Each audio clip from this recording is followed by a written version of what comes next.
20 years later, and the Macarena dance lives on. It's amazing what has been passed on to the younger generation. It's North versus South in the 2015 Wyoming Coaches Association All-Star Girls Basketball game.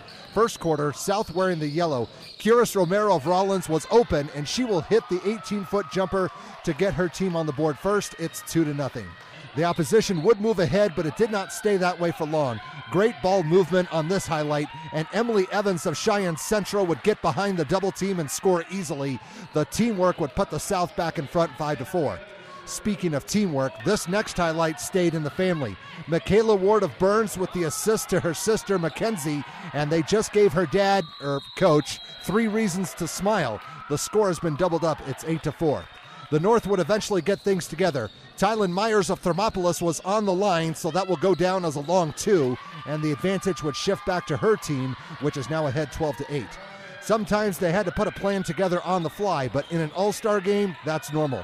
Olivia Thompson of Shoshone gives it up to Lauren Hinckley of Lovell, who gives it right back to Thompson for the finish and the foul. No good on the extra try, but now the score is 14-8. The South was picking and choosing their shots. Jessica Lassard of Southeast will fake out a defender, reposition herself, and bury a 3. It would keep her squad within striking distance, trailing 14-11 after the first 10 minutes. Second quarter, they would get even closer. The small school players were doing their part. Katea Kallstrom of Cokeville feeds Michaela Ward, who had an open path to the hoop and scores 2 points. The deficit is down to 1. It's 14-13. But the North was not ready to give up the lead. Cammie Fegler of Riverton with a baseline drive, and she will put in 2 for the cause to help open up a 4-point lead. The scoreboard reads 19-15. The South kept fighting, though, and it would pay off. Evans will put on a good move close to the hoop and gets the shot to go. That was a key basket because it would tie the score at 19 points apiece. And a tie is almost always broken in basketball. This was the only 2 points scored by Haley Hoffman of Thermopolis, but it was a good-looking 2 points as the North would go back out in front 21-19. They were trying to get as many players involved as they could, and the plan was working. Savannah Salisbury of Riverton is going to get in on the scoring with this long-range 2. Every little bit was helping. Now it's 23-19. What works for one team can work for the other. The South would give Mariah Smith of Rock Springs a chance, and she did not disappoint. This would close the gap to 3 with the score at 24-21, and they would eventually reclaim the lead. That did not go over too well with the North, and they responded. Hinckley is in the corner, and the Lady Bulldog will bury a 3-bone to put her team ahead 27-25, although she had a bad landing and twisted her ankle. The good news is she would eventually return. The South wanted to get that lead back, and they had to work for it just like before.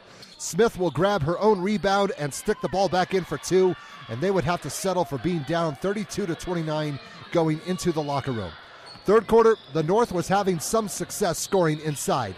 This is Chaley MacArthur of Lovell scoring in traffic to help the cause. Now it's 35-29. They would build on their lead, which is something they have not done in quite some time. Myers shoots for 3, and her aim was right on target. Everyone was contributing, and they have a 9-point advantage. It's 38-29. But the opposition would make a comeback. Lindy Blumel of Lyman will fake a defender, and now she has an open look at the hoop. That would close the gap to 3 with the scoreboard reading 38-35. We're trying to show as many players as we can in this All-Star game. This will go down as 2 for Sophie Claycomb of Upton. Another step back would have given her 1 more point, but no matter. The North was ahead 47-39 going into the final 10 minutes. Fourth quarter, the South needed to make a move soon and keep the score close. Mackenzie Ward will drive the baseline and put in 2 more with the floater. Her girls are still down 4. It's 59-55. The North would answer. Just to show you that Hinckley is okay, here she is with a jumper, and she will get a swirly and the deuce. She led all scores with 14 points, and that would keep her team ahead 61-55. This next highlight left us asking one question. Where was the defense? Everyone got out of the way of Olivia Lamy of Kelly Walsh. She will always take a wide open lane to the hoop, and that would make the score 63-56. Time was becoming an issue, and the South was in need of some points. Mackenzie Ward is going to provide 3 more, but in the end they would come up short. The North would prevail in this All-Star game 70-61.